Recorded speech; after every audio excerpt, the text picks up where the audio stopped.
The Cowboys were basically the rag doll last night offensively. Here's Dak Prescott, quarterback of the team, on the struggles that they had in mustering a mere 9 points at Kansas City.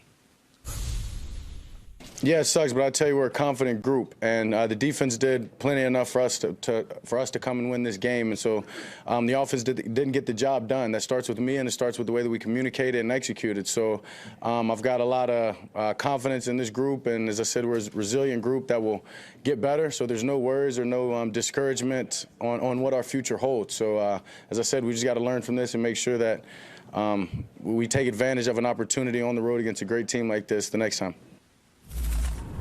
And they don't have to go on the road the next time for a little bit because they have the Thanksgiving game at home against the Raiders. A few weeks ago, that looked like a special game, but the Raiders have fallen and they can't get up. And now the Cowboys won't have CeeDee Lamb. There he is. There he suffered a concussion in the second quarter.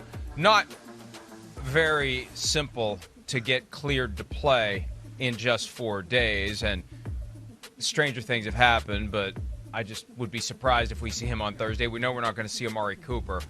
But the Cowboys now, after they got right, following that what the hell happened loss to the Broncos, now we look at them and the questions are already back. They're on this weird seesaw, pendulum, whatever metaphor you want to use, where 1 week they look like they could win the Super Bowl, and the next week they look like they can't even get to the playoffs.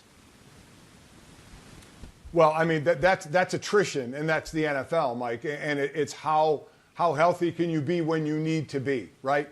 They're going to make the playoffs, so the whole thing for them is obviously what's your position going to be, and are you going to be healthy? But, you know, like most rosters, you can be top-heavy. It's tough to have elite depth. You can get it every now and then, but it's tough. So all of a sudden, your leading receiver. Now, Schultz, as we saw last year, had a good year, and he's become a very reliable tight end. When he and Zeke Elliott, who ends up getting hurt in this game, are tied as your leading receivers, that means no outside receivers because they're not there. Your two elite ones, one isn't even in the game, and the other gets hurt in the game, they're out. Your left tackle is out.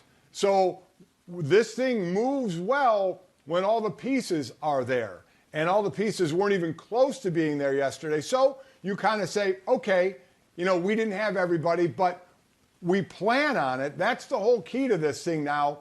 While you're positioning, there are certain teams that are going to be in the playoffs, but they want to position for a spot in the playoffs. But after that, you have to think, well, it doesn't matter what our position is for the playoff if we don't have guys healthy that are our top players. And for Dallas, when you have a handful of them that are out, this is what you're going to get. The defense is better than it was last year, but at this point, occasionally they can carry that team. For the most part, they're not going to carry the team. They're going to be complementary to one another. So they need their weapons on offense. And in this case, they didn't have it. So they'll look at the film. They'll check out the mistakes. They'll correct the mistakes.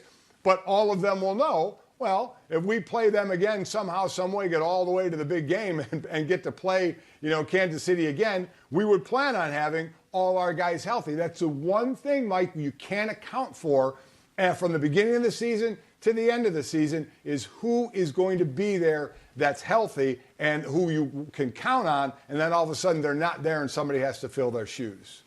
And as we're learning, that strange, vague bolt of lightning that can come from a COVID positive is lurking for every team, and you just have to accept it. Any given day, any given hour, any given minute, the announcement's going to be made that a player's on COVID reserve, and you're not going to have him, most likely, if not definitely, for the next game.